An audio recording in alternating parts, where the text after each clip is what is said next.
Emily saw you. You were at a restaurant bar, planning a trip with another woman. Oh, I see. And so what? Even caught cheating, my husband Donald wouldn't drop his defiant attitude.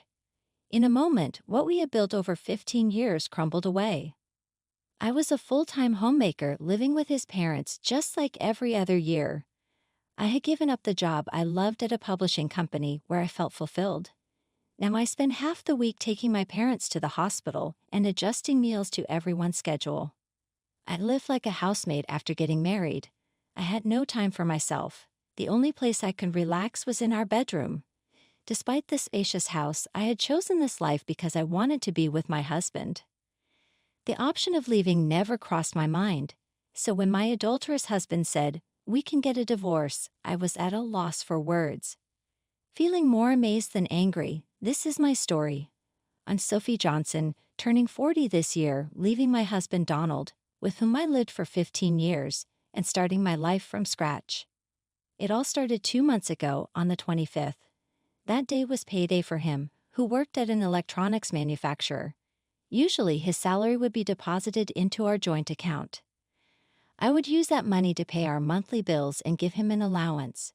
In the evening, however, 2 months ago, his salary wasn't deposited into our joint account. I thought there must have been some technical glitch. So when he got home in the evening, I asked him about it. "What do you mean you changed the deposit account without saying anything to me?" He had switched the account to his personal one. "But what about our payments? These bills are due on the 27th. I couldn't keep up with the sudden change and just thought of immediate concern. Without thinking, "Just let me know how much you need, and I'll transfer that amount into the joint account," he said, taking off his suit with his back turned to me. He wouldn't even look me in the eyes. "So why did you change it?" I couldn't think of any reason. In the 15 years we'd been together, we had never changed the account we were saving in. Our joint account, so it wouldn't be a problem if his transfer was late. It's not that our bills would fall behind. So maybe I didn't need to press the issue, but I couldn't help wondering. Why didn't he trust me with our finances? Did I do something wrong? I didn't remember overspending, but I thought maybe I had unknowingly upset him. If so, I needed to apologize. That's what I thought when I asked him. But it seems like he thought I was blaming him. He threw his freshly removed shirt onto the couch and glared at me. "It's my hard-earned money, isn't it?" "Yes, it is. But why do I need your permission to use it?" What?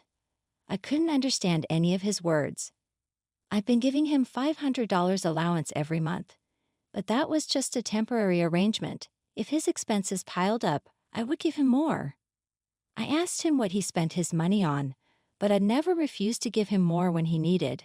As a stay-at-home wife, there have been times when I asked if I could buy something I wanted. But the reverse never happened. "I don't need dinner today." What? But I already prepared. "Never mind, I'll eat out." He got bent out of shape, grabbed his car keys, and went out again. And he seemed strange. For the past 15 years, we've never had issues over money. But suddenly he starts saying it's his money. While cleaning up the food I had prepared, I was upset at my husband's selfish actions. I was frustrated that despite having food at home, he chose to eat out anyway because now he was in charge of the finances. From that moment, he began eating out every night and coming home late at night after I fell asleep. Also, the number of days he told me he was staying at work overnight increased. The fight had completely escalated.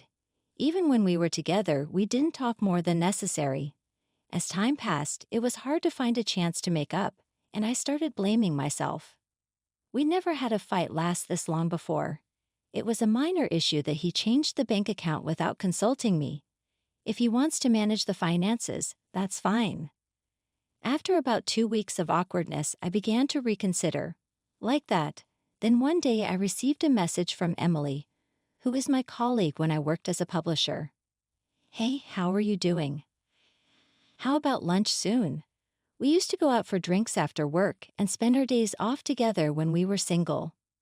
We both have families now, so we don't contact each other as much, but we try to meet at least once or twice a year."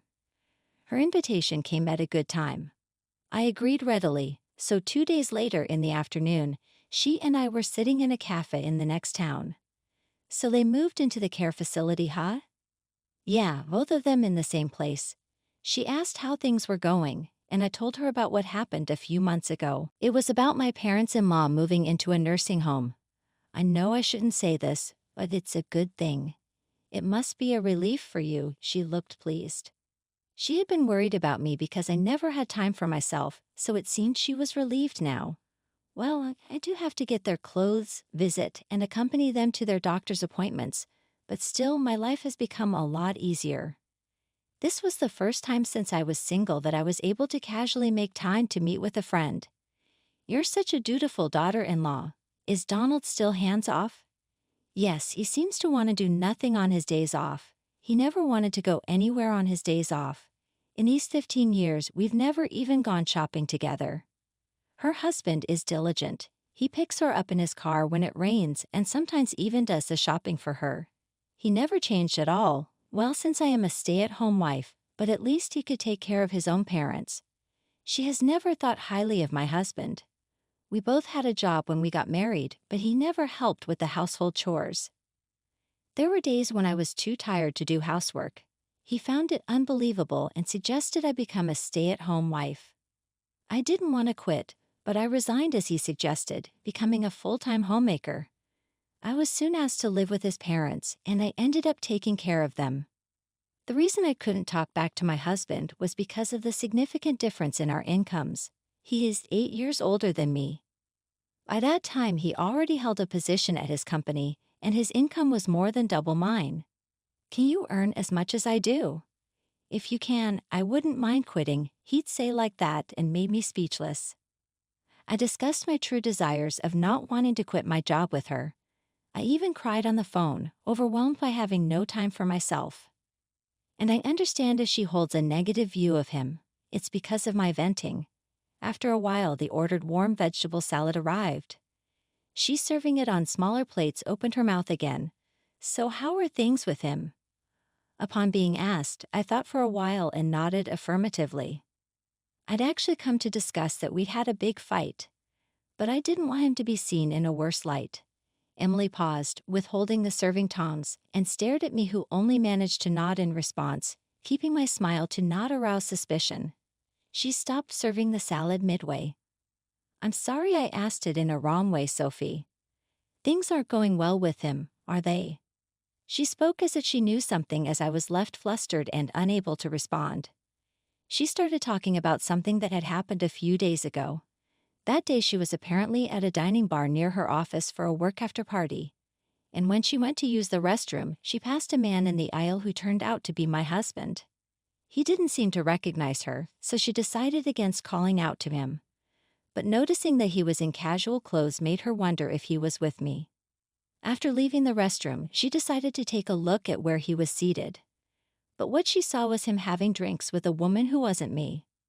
Then I realized that instantly, he's cheating on you. They were sitting close together, bodies touching as they drank. Was that really my husband? I couldn't believe it. That's because on that day he hadn't come home due to working overtime. So there was no reason for him to be in casual clothes.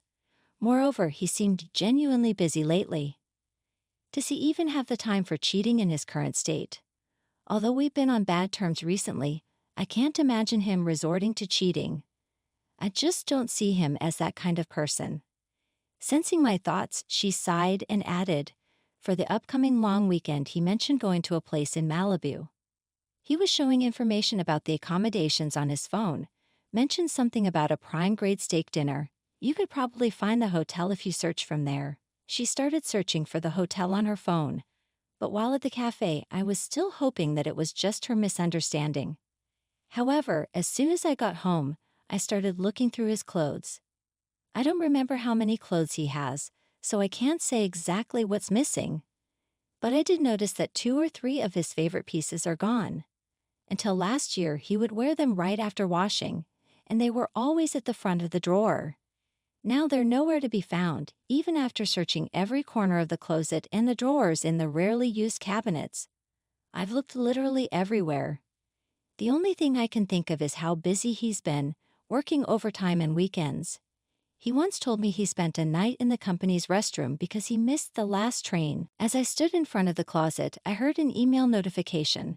It was a message from Emily with a link to a hotel in Malibu.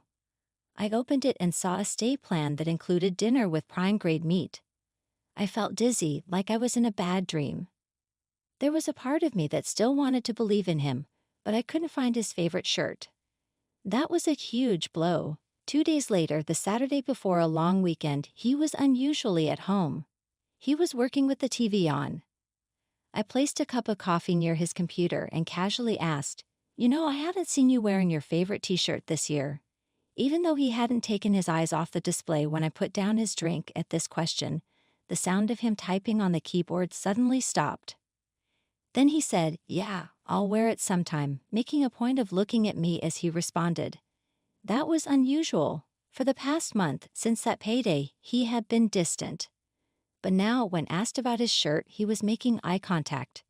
I looked for it, but I couldn't find it, I couldn't judge anything from this reaction. That's why I added this, and he replied, "Isn't it somewhere?" and then looked away, returning to his computer. Seeing his reaction, I couldn't help but feel suspicious. Despite saying his favorite shirt was missing, he showed no signs of being troubled. Normally, in this kind of situation, he would pretend to be troubled just to make a point that I hadn't taken care of it properly. Even if he really didn't need something, last year he kept complaining just because it hadn't dried due to the rain. Every bit of change makes everything seem suspicious when it comes to this. I can't control myself. I can't help but keep going until I get clear answers, often going too far. "You're off for a long weekend, right?" Even though we hadn't made up after our last fight, I couldn't help but ask something more intrusive. "Work from when?" "I don't know. There's a business trip. I might have a day off." Was this also a lie? I could only think it was a lie. After all, the past 15 years, he always took time off during the holidays. Emily's words crossed my mind. Going to Malibu, as she said, mentioned the prime-grade steak, of course, as she also said. The story I heard at the cafe starts to feel real, and I feel a surge of anger welling up within me before I realize it, and I've said it out loud. "Business trip? You mean you're going to Malibu?" Uttering a word that I hadn't asked about, he, who had been looking at the screen, froze. He slowly turned around, but his expression had changed from earlier. With a weary face, he squinted and glared at me. It was the exact same look he had during our fight on that payday. What the hell is going on, really? Rummaging around our room, pretending to look for clothes, he sighed heavily. Hearing his words, my lips quivered noticeably. Indeed, I had rummaged through the room, but I found nothing.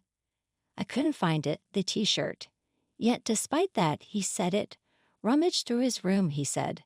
So which means if I had rummaged more, I would have found something that links to Malibu. I still wanted to believe, even while doubting.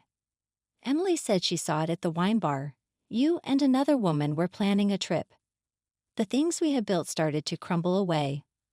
Oh, is that so? I thought at times like this, he would hardly make an excuse, but reality was different. He was not flustered at all. He turned away with a defiant look. So, what's the point? I was even questioned in return. What does he want to hear? When I became speechless out of disbelief, he piled on words. Who do you think you are? I'm working hard to earn money, enough for a stay-at-home wife to live comfortably. He yelled at me loudly, and my head started to ache as I placed a hand on my forehead and took a deep breath. I'm okay with getting a divorce, He uttered those few words. For the past 15 years, no matter what happened, no matter how hard it was, I had tried not to think about it. I was disappointed that he could say it with no hesitation. From that day, he continued to ignore me. Even worse, the moment he found out I knew it, he boldly started communicating right in front of me. "All right, I'll pick you up at 7 in the morning." The first time it happened, I was dumbfounded. Was he always like this? The person in front of me was a total stranger. As it was, we entered the long weekend and the day of his trip. I was in the car, driven by Emily, and silently watching him commit infidelity. "Sophie, did you get a shot of him putting his arm around her waist just now?" "Yeah, you should take as many photos as you can." When I told her about my conversation with him on Saturday, she was furious and told me I should break up with such a stupid man. She also suggested that I take photos as proof of his cheating and claim for emotional damages. She spent her much-anticipated weekend for this very purpose. The woman he was cheating with was around late 20s or early 30s, slim figure, wearing revealing clothes. Does he have a thing for her long hair? He stroked her hair over and over with a gentle smile on his face. Since he left the house, I'd also left promptly and watched everything from when he picked her up from her apartment, even when he stopped by a convenience store to buy breakfast together, even when they started walking arm in arm in front of the Monterey Bay Aquarium, and now they just entered a hotel together.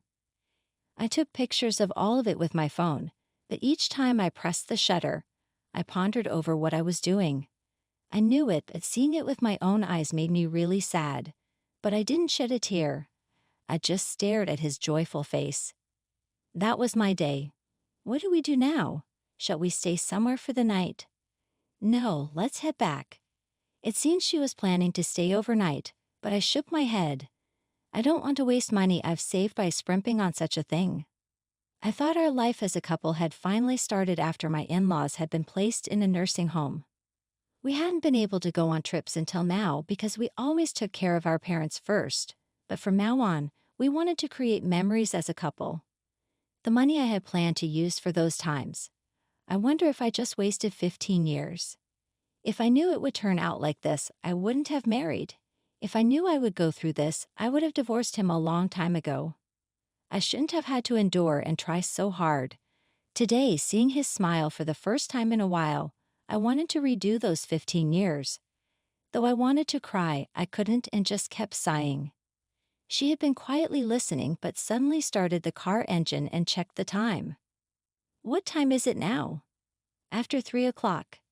Then she called somewhere and smiled at me. Hey Sophie, let's move out right now. Hello. Sorry to bother you during the long weekend. I appreciate your help. I was taken aback by her sudden proposal. She was about to start something. I was so in a panic and I shook my head at her while she was on the phone, but she ignored me and went on saying it's all good. From that moment, Emily was very energetic. While driving, she called various places on her car's navigation system and gathered people to come to my house. Then about 3 hours later, we actually had gotten home in the evening, about 2 hours after. But in just 1 hour, all my belongings in the house were packed into cardboard boxes. It was literally unbelievable. I didn't want to talk about work since you didn't want to quit, Sophie, but I've transferred from a fashion magazine and now am the editor-in-chief of a local magazine. In the car, she made various calls to the moving company and real estate agency she deals with and also to a lawyer who knows Donald. She had expertly adjusted the schedule so that the service people's visiting times did not clash. I'd also moved according to her instructions, minute by minute. I packed only my valuables into a box, and the rest were done by the movers. While I was introduced to a house that could be moved into within a few days by the real estate agent, for the time being, the belongings were sent to her house. I ended up having to stay with her for a few days. After the truck packed with my things left, I was visited by a lawyer. They gave me advice about things such as claiming alimony after divorce, guiding me towards a method that would be the least burdensome as possible. I was amazed at how much could be done in just a few hours. I knew she was a very active person from when we used to work together, but her ability struck me as incredible. However, looking around the room that was now half empty, anxiety slowly began to creep in. He's definitely going to be mad. The cost of moving was surprisingly low. The studio apartment was affordable, and even the consultation with the lawyer was free. Yet it was still costing money. I made these moves without consulting with him. I'm sure he'll be furious when he gets back from his trip. As I felt our relationship deteriorating rapidly, I became depressed. Then she slapped my back. Hey, being a homemaker is a respectable job too. The money you've saved from being frugal is also yours. Plus, it's his fault. He said he transferred the necessary money, right? So let's have him pay even for the cost of living on your own. After being strongly persuaded by her, I took one last look around the house. I remembered how in the early days I had found it difficult to rearrange things. Now I just realized I did put my toner on the bathroom vanity with no hesitation. The shoe rack was filled with my shoes. I had always seen myself as a maid, but maybe I had actually become part of the family. After imprinting the image of the home I had lived in for 15 years in my mind, I made up my mind and nodded vigorously at her. And then on the last day of the long weekend, I left the house I had shared with him. I was still staying at Emily's place. "Where are you at?" I picked up the call from him with a trembling hand, and I was asked that with a grumpy voice. Without answering his question, I said the words Emily and I had decided on beforehand. "You said you were okay with a divorce, right? And that you would transfer the necessary money. I am divorcing you. Please provide for the cost of me living alone." "What? Stop talking nonsense and come back." He seemed to think this was just a runaway. I cut off his voice and spoke my final words. "Please have your new partner take care of your parents from now on. Thank you for 15 years. While he was still talking, I hung up. He called back several times, but I didn't pick it up. I did feel guilty about how I ended things unilaterally like this, but looking back, I had always accepted his unilateral demands ever since we got married. So I tried to think it is fine, at least in the last moment. The following year was a whirlwind. I negotiated with him through a lawyer and was finally able to divorce with alimony and living expenses assured. I had no peace of mind until I found a job, but I've been working as an office clerk at a local factory and slowly buying what I need with my monthly salary. Then Sophie, can you make the deadline this month? Yeah, I'll make it, but I think I'm going to barely make it by the deadline, so I don't have time to chat on the phone. All right, I'll go now. You have your piece this month too. 6 months ago, Emily, who manages our local magazine, added a news section about saving money, and as a frugal person, I've been given a chance to write a couple of pages there every month. I gave up on my dream to work in a publishing company. Her arrangements mean a lot to me. Now I'm a writer, but I have 15 years of experience in budgeting as a homemaker, and I want to share my experiences wholeheartedly. I was able to make a fresh start, but then an unexpected call came in. "It's good to hear your voice sounds well." Mother-in-law. My mother-in-law called me from her nursing home. I had said my goodbyes to her before my divorce, but in that time I couldn't talk with her well. I hadn't contacted her since the last time, so I was surprised that she called. After talking about my father-in-law's advanced dementia, she updated me on my ex-husband's situation. What? He broke up? Yes, that's the case. He's foolish, isn't he? Between us, he was dumped before the divorce finalized. I see. Seems like his relationship with that woman has already ended. Well, that's expected, isn't it? Any young girl would run if she had to deal with taking care of seniors. So who is at the home now? Donald. He ended up leaving his big corporate job, but he's trying with his complaints. He's such a fool. He was able to work because of his wife supporting him behind. He still doesn't talk about his own infidelity. Sophie, breaking up with him was the right thing to do. My ex-husband hasn't changed, but it seems like he's struggling a bit. I found myself a bit relieved by hearing that. My usual stern mother-in-law chuckled and said, "Sophie, thank you. I was planning to ask you to try again with him when I called, but your voice sounds so lively, so I decided not to ask." In the roughly 15 years we lived together, I never had such a long conversation like this with my mother-in-law. Our relationship wasn't bad, but it wasn't good either. I listened to her voice. I assumed this would be the last time I hear from her, and I savored every word. It turned out for the best, she said so sadly, and my tears welled up. It's been a year since my divorce. Everything has been going well, and I've managed to make a fresh start. I've always had this lingering sense of regret, feeling like I wasted 15 years of my life. But then my mother-in-law called and said something unexpected. Thank you. She even mentioned she had planned to ask me to try again with her son. Though there's no chance of getting back with my ex-husband, hearing that from his mother made me genuinely happy. It felt like validation for everything I had done during those 15 years. I will never forget that phone call. Those years weren't wasted. Now,